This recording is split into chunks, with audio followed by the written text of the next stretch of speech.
It's hard to believe I'm saying this already, but it's time to get ready for April. So stick around for my April 2021 zero-based budget setup. Hi friends, and welcome to the Budget Bounce. If we haven't met yet, I'm Jen, and we talk all about living life on a budget, saving for our future, paying down our debt, and all the life that happens along the way. So if that's something you're interested in, make sure you hit that subscribe button down below and tap the bell so you'll get notified every time I post a new video. So let's move over to my budget template where we are going to set up for April 2021. All right, so here you can see our budget template that we use. I've been using this every month for the last over 3 years now. And you can see I have, the different months for the year throughout the bottom here. And so we're getting ready for April.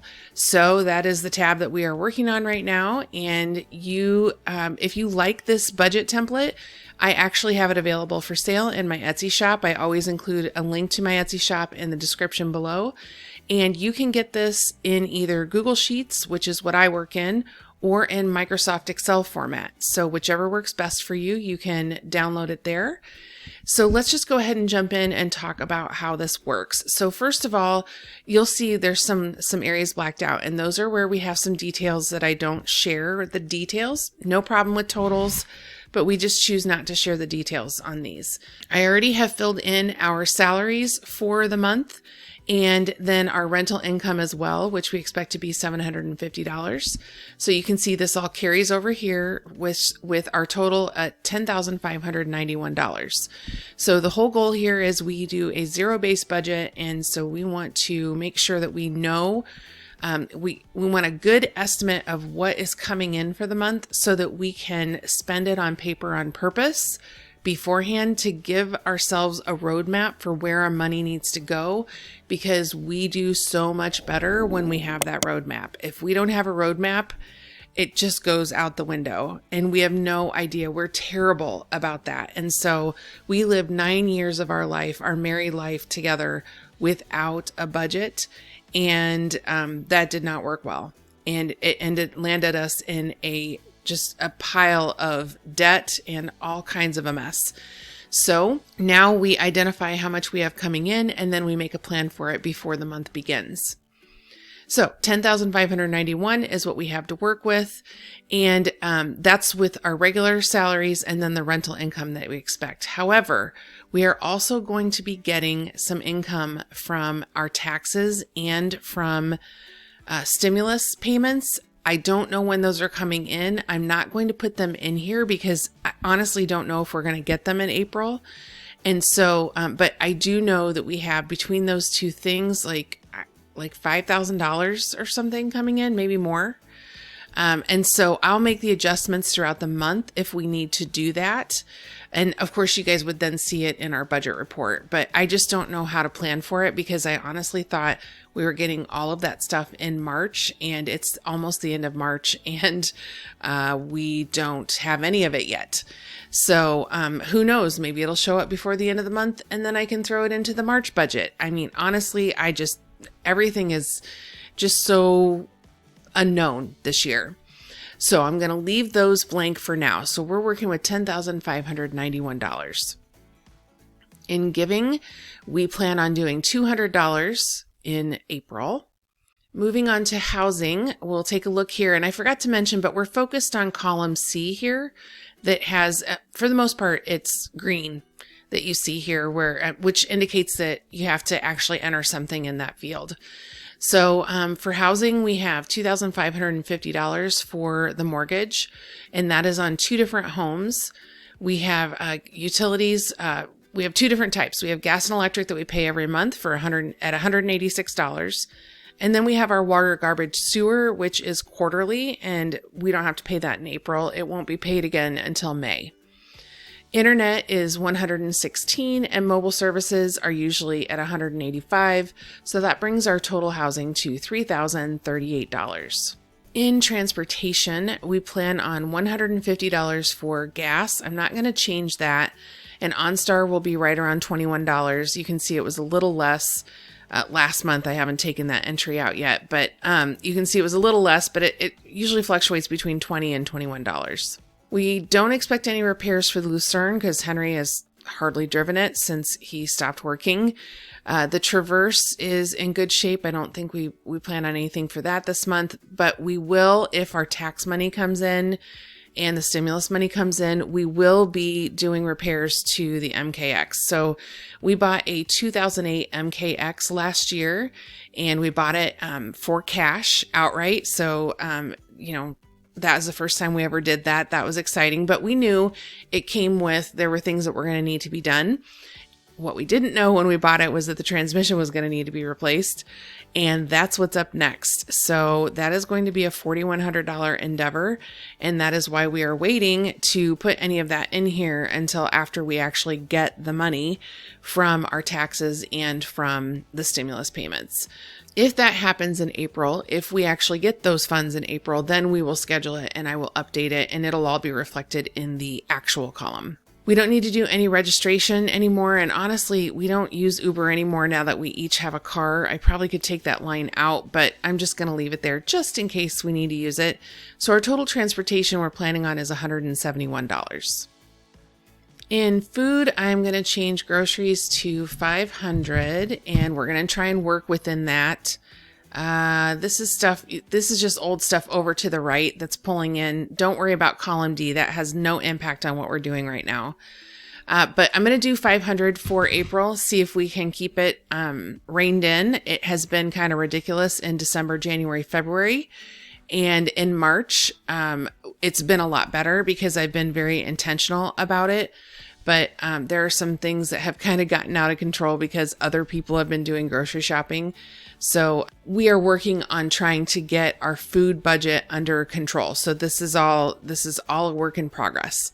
We will plan on doing $100 for dining. The good news is since we moved into the house that we're in now and I'm cooking a lot more, our dining out bill has been a lot lower.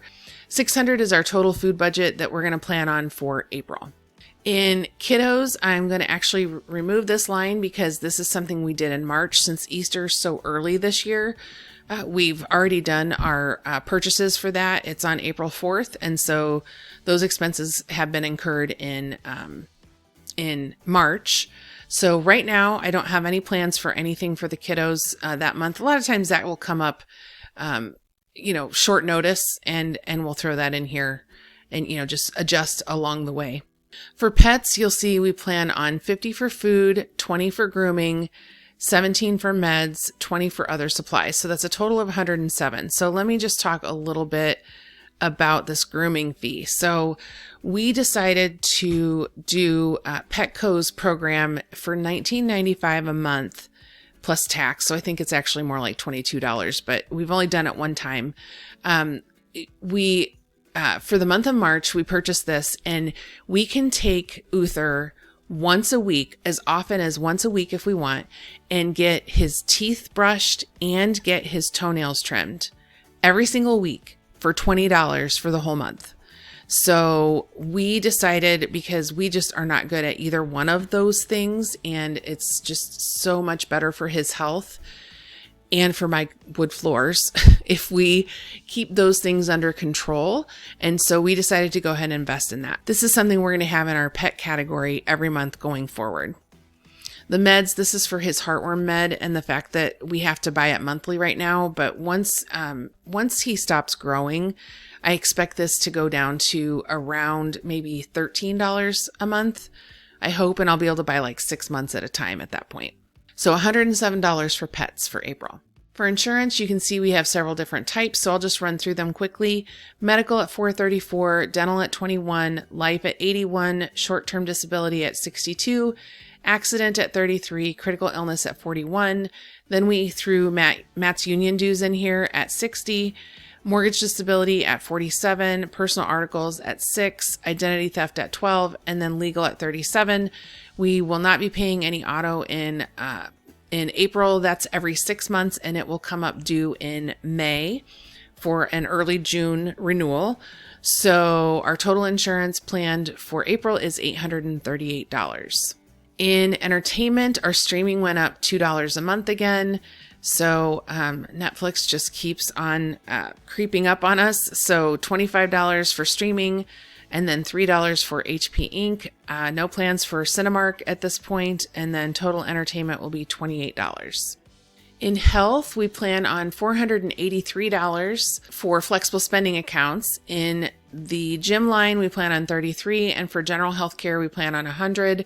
And for flexible spending accounts this is a pre-tax item that actually comes out of our checks that we use to pay for healthcare expenses. The reason why we have a separate healthcare line is because we have all of our insurance through Matt's employer, which is the state of Illinois, and they are months and months behind. I think they're about 9 months behind in paying claims. And so, it's March, but I'm still paying stuff from last summer right now. So those claims are coming in, and then it's saying, you owe $22 for this thing. And if we've already used up all of our FSA for last year for that date of service, then I have to use our own out-of-pocket funds. So that's why I always include a healthcare line here, just in case those types of things come up.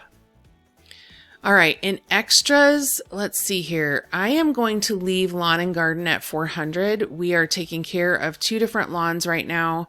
And so I am going to leave all those. These things all happened in March, so I am going to remove those.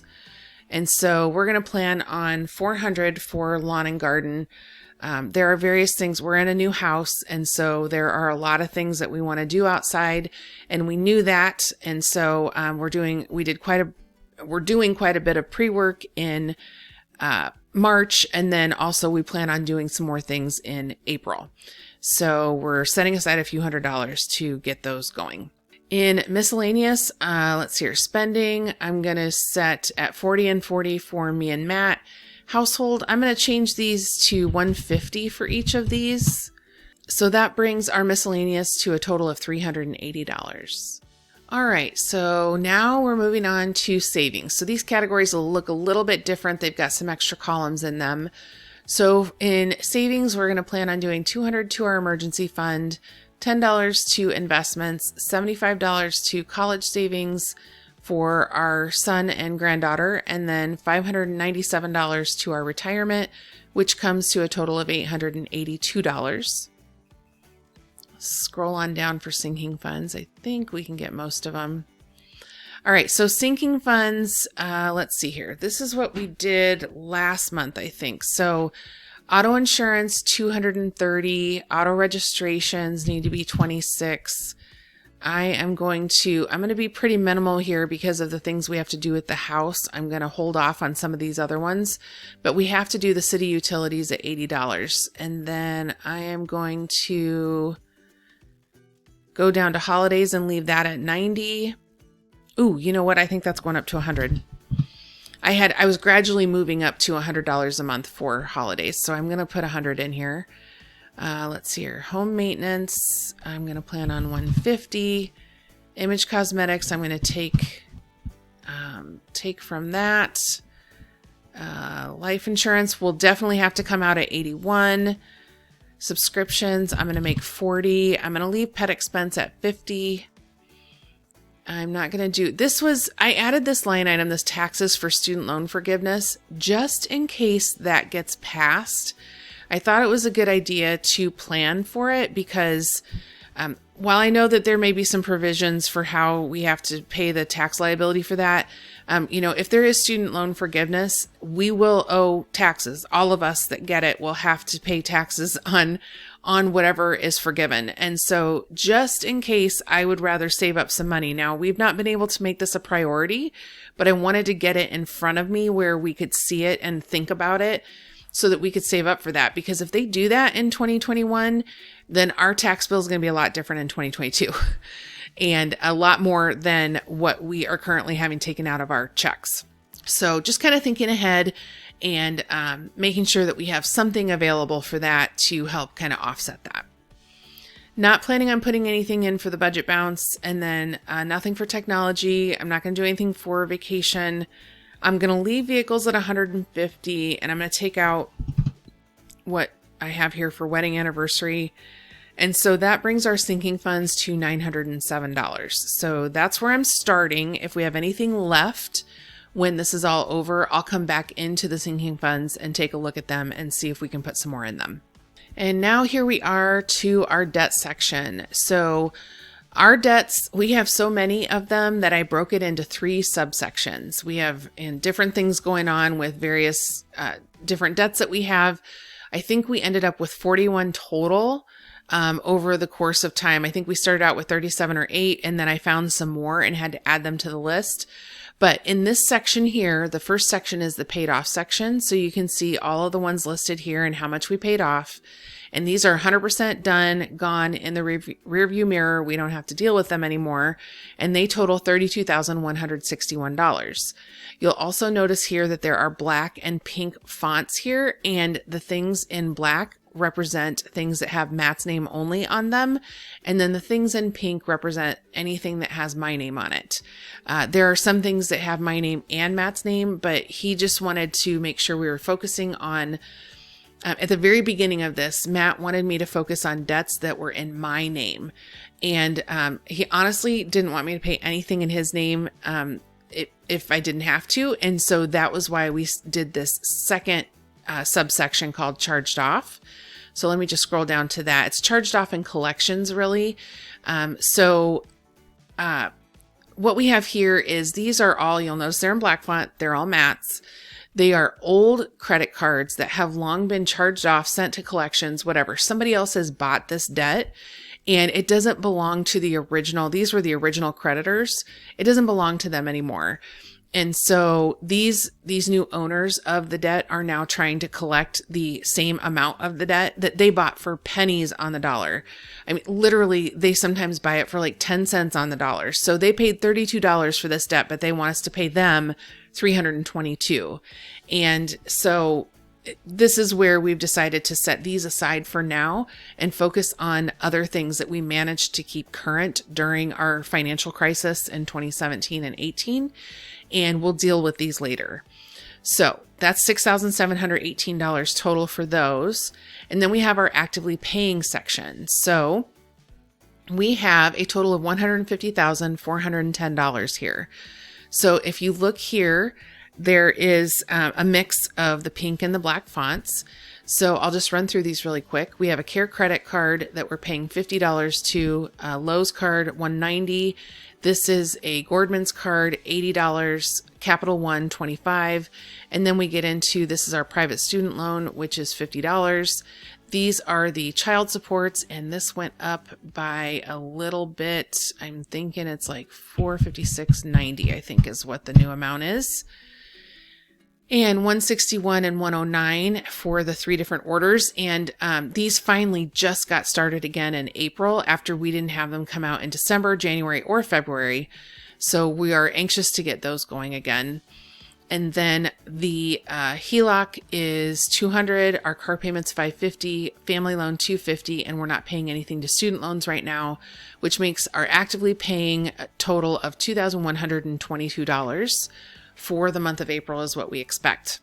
So let's remember that none of this stuff over here on the right, when I'm setting up a budget, none of this has any impact on anything that we're talking about. This all gets filled in as we track our spending against our budget throughout the month. So some of these things are already populated because they're over here to the right off the screen where I have them plugged in so that they will just be done. And then I just enter the dates when they actually post.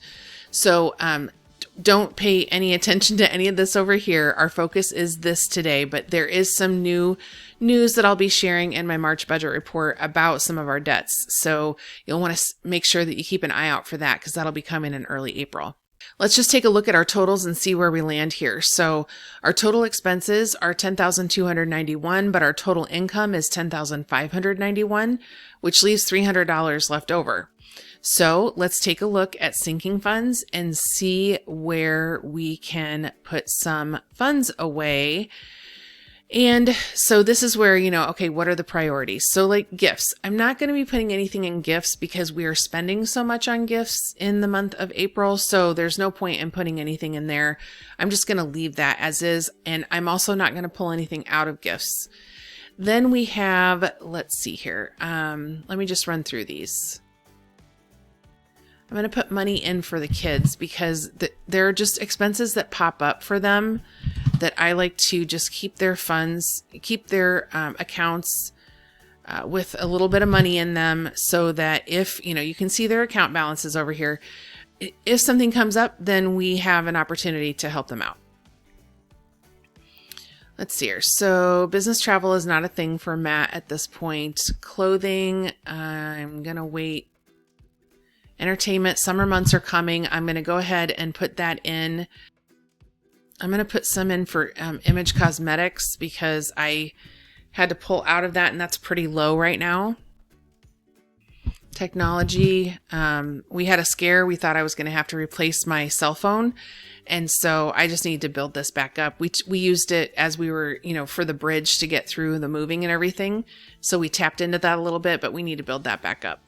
So where does that leave me? And this is what I do. I go back and forth to see, okay, so I still have another $145. And I think this is the first time I've shared this particular process with you guys. Normally I kind of have this planned out before I even do this. And I thought this month I would share so that you could see kind of how this goes. And, in other cases, in other scenarios, we might put more towards debt. And that is not what we're doing right now. We have to build up our savings especially for home maintenance. We have to get money into our home maintenance fund because we are currently supporting 2 homes and we aren't sure when that's going to change. And so we need to have money in there. And also the house that we live in now, our new one, it has things that need to be done and that are important to us. And so we are trying to save. We have a deck that we walk in and out of every day that is wooden, that is not sturdy and needs to be replaced.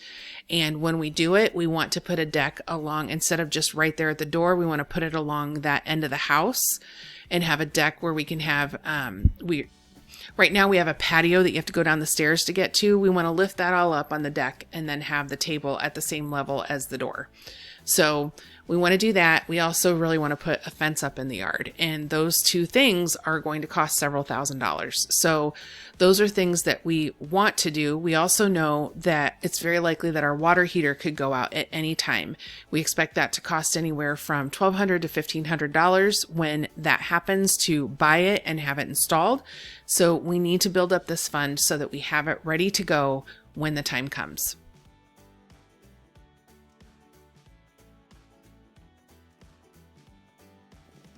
All right, so here you can see, let's just go back up here and look at the things that I just did. So I ended up doing $230 for auto insurance, $26 for auto registrations, $20 for bug, $20 for business travel for Matt, $80 to city utilities, $40 to clothing, $20 to entertainment, $30 to healthcare, $20 to Henry, $100 for holidays, $150 and the loose change for home maintenance, $50 to Image Cosmetics, $81 to life insurance, $40 to online subscriptions, $50 to pets, $40 to the taxes for student loan forgiveness. And I didn't say this, but if we don't end up having to use it because that ends up not being a thing, then we can decide what we are going to do with that. Are we going to throw that into another sinking fund? Are we going to throw it at some debt? Like, we get to decide what we want to do. Maybe we end up putting it in our emergency fund. Whatever it might be, we'll decide at the time when that time comes. The next thing is $25 for technology, and then $150 to vehicles, $15 to wedding anniversary, and $20 to Xanthi, for a total in our sinking funds of $1,207. When we scroll down here to the bottom, then you can see that we are at 0 left over. So we have spent every dollar on paper on purpose before the month begins, and that is the goal. Now we have our roadmap on what we're working toward, and this is, these are our goals. These are what we are trying to make sure that we are sticking to. These, like, the debts aren't so bad, or the the regular bills that come out every month. It's our variable spending on things like food and on our pets and on some of the transportation things that can happen, that you might have repairs or things like that. These miscellaneous items here, those are the things that get us. Those are the categories where we really struggle, and we overspend now with a roadmap. If you guys could have seen the analysis I did for 2017 and how awful it was. The amount of spending that we were doing was ridiculous. And we had no clue. That whole year, you guys, we thought we didn't have enough money to live on. That was not the case at all. We were not making ends meet every month, but it wasn't because we didn't have enough to live on. It's because the way we were living was just ridiculous. So we just were really, when you're not really tracking it and paying attention to it, it can really get away from you. Like your money just pretty much just does whatever it wants because you're not tracking it. So you have no sense of what is actually happening. And for us, it was, I think $1,100 or $1,200 a month was our average on food for 3 people. And that's just a ridiculous amount of money for 3 people. For us, if that's a priority for you, there are some people that is a priority for them. I am not judging at all, but that was ridiculous for us because of that $1,100 or $1,200 a month we were spending, I think almost $800 of it was eating out. And there was no reason for that. There was just no reason for it other than we just were not paying attention and we were doing what was easy and what we felt like doing, what we wanted to do instead of what we should be doing kind of thing. So we have tried to rearrange our priorities to things that are really truly most important to us and try to focus on spending our money in the areas that really mean something to us instead of having it go out the window like with food and things like that. And that's why we need this roadmap. Every month we do this. We have not skipped a beat. I have, even in some really, really hard months when there were a lot of other things going on, I made sure that we had a budget that we were looking at. So sometimes I'm late getting it going. Sometimes I'm not always good about tracking against it. When I was really sick in the fall, I didn't track against it for a good 2 weeks because I couldn't. I was not able to. But when I came out the other side of that, I get us caught up so I can see where we are. And, it's very intentional. It's definitely, it is a lot of work. It's work that I love to do. Not everybody loves to work in a budget all the time, but a budget really is a tool that can help you with whatever your financial goals are. So I really hope that you guys are working on getting your April budgets put together. And I'll be back soon with our March budget report. But in the meantime, now you have a picture of what April is going to look like for us, and so do I.